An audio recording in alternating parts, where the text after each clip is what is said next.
Yo, what up, yo? This is Nas, tuning in to the Cut Game, where they talk about it all. You know how it is.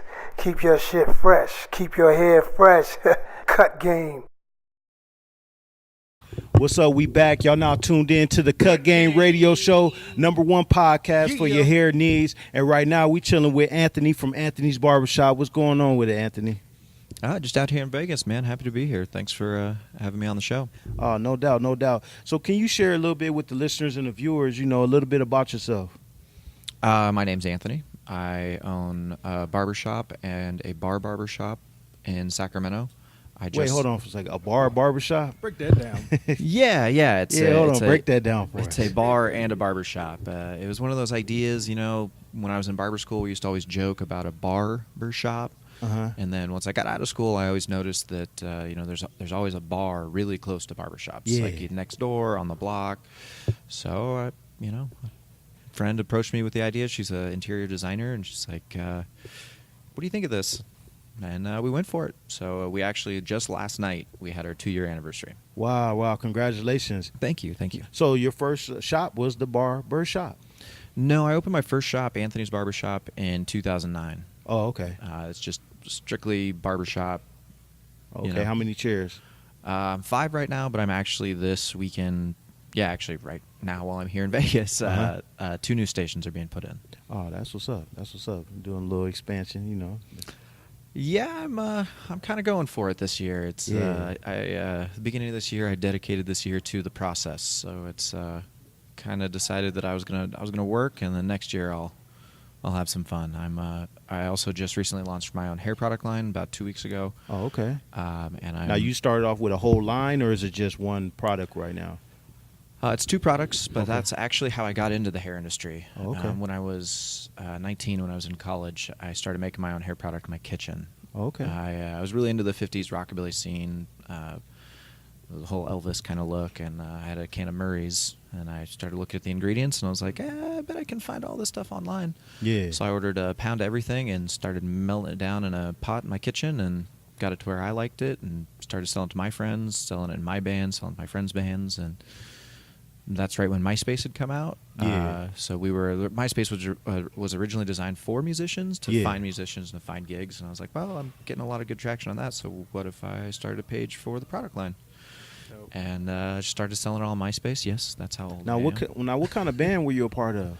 I played in a lot of bands. I toured for about 10 years. I was in rock bands, punk rock bands, rockabilly bands, country bands. Wow. And you always stayed clean cut while you was on the road? Oh, absolutely, man. Yeah. Especially after I started selling the product, I always knew a barber somewhere. I could get fresh anywhere. Oh, that's got to. So man, that's a you got game. You got cut game. You got cut game, definitely. So as you were creating a product and styling your hair, you just started falling in love with the art form of barbering? Yeah, absolutely. I just started hanging around barbershops there. I grew up I don't know if you've heard of Chico State. Yeah, definitely. I grew up there, and there weren't really a lot of barbershops. So when I started selling outside of the area and started hanging out in the shops, and then finally somebody opened it was a tattoo shop and a barbershop in Chico. Okay. Started hanging out there and watching them cut, and I was in the auto business. My whole family is mechanics, so I knew I liked working with my hands, and I knew I liked talking to people, but not really trying to sell them anything, Yeah. So it just kind of made sense. And I had never picked up clippers before I started barber school.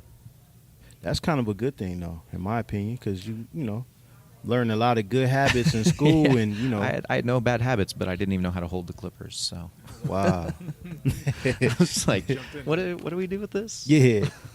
So was it an easy transition from never holding a pair of clippers to being the person that you are today? I get asked that question a lot when I was in barber school. Did I ever think I'd have, this amount of success? And I just kind of laugh and say no. Wow. No, man, I didn't. I never.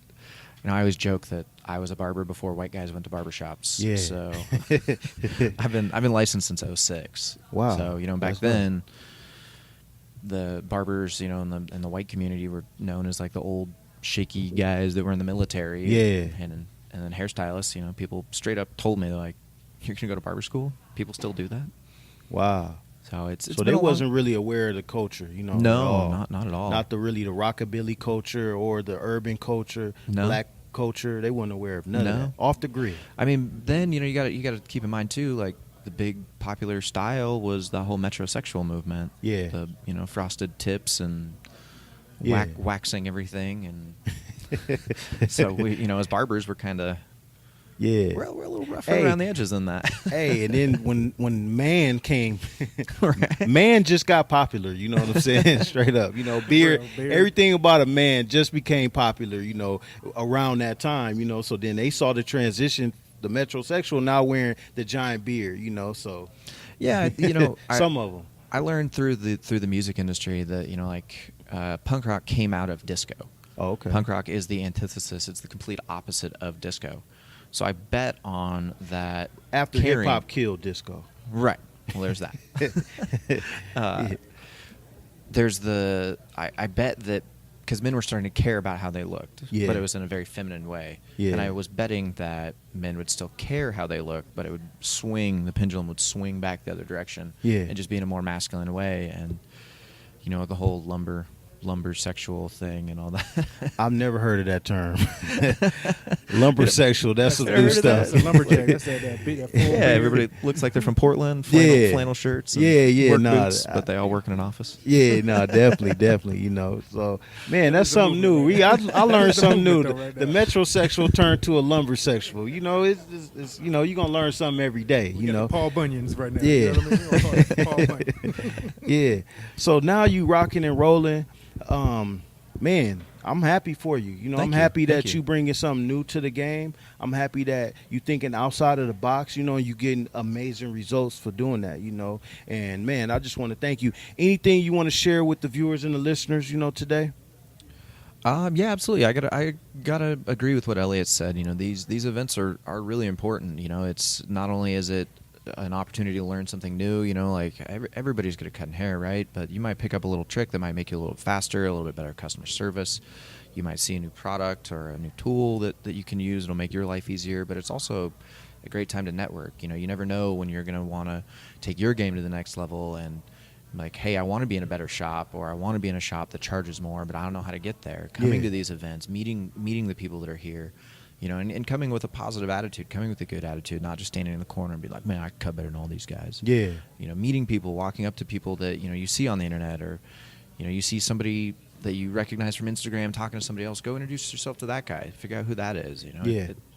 Just being a part of the industry. Being a part of the industry doesn't mean just cutting hair and being friends with the 4 barbers that you work with. It's about building your network. Your network is your net worth. Nah, definitely. Like, you come into one of these events, you see a brother like Anthony walking around, you wouldn't know that he has a bar in the barbershop. You wouldn't know that he had a product line that he started and sold on MySpace. You wouldn't know that he has a barbershop out in Sacramento. You wouldn't know these things, but you can easily come to an event like this, shake hands, chop it up, and within 5 minutes you'll have some. You wouldn't even know that metrosexuals is now walking around lumbersexuals. You know what I'm saying? You wouldn't know that information, Paul Bunyan. but you sit down, you chop it up with a guy like Anthony, and you're going to learn something new. So, man, I thank you for coming through on the Cut Game Radio Show. Thank you guys very much for having me on. Thank you. Can you share with the viewers and listeners your Instagram handle and your social medias, your web pages?